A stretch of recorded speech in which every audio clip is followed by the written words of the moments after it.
Şifahi xalq ədəbiyyatı və yazılı tarixi səhnələrin ənənəvi mövzularından istifadə edən Nizami, İslamdan əvvəlki və İslam dövrü İranı birləşdirmişdir. Nizaminin qəhrəmanlıq romantik poeziyası sonraki əsrlər boyunca fars dilindən istifadə olunduğu bütün ərazilərdə özünü yaşatmağa çalışan gənc sənətkarların yaradıcılığına təsir etmiş, nəinki Persiyada, həm də Azərbaycan, Əfqanıstan, Gürcüstan, Hindistan, İran, Pakistan, Tacikistan, Türkiyə və Özbəkistan kimi müasir ölkələrin mədəniyyətinin formalaşmasında rol oynamışdır.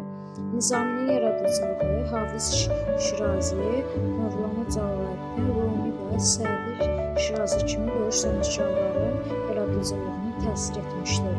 Onun müxtəlif ictimai, bədəni və elmi mövzularını işıqlandıran 5 məsnəvi bütün şərq ölkələrində bütün məşhurluğa malik olmuşdur ki, buna da Şah Nəsirin çoxlu sayda və müxtəlif dövrlərə aid əlyazmalarının dövrümüzə çatması sübut edir. Nizaminin Xosrov və Şirin, Leyli və Məcnun və İskəndərnamə kimi əsərlərin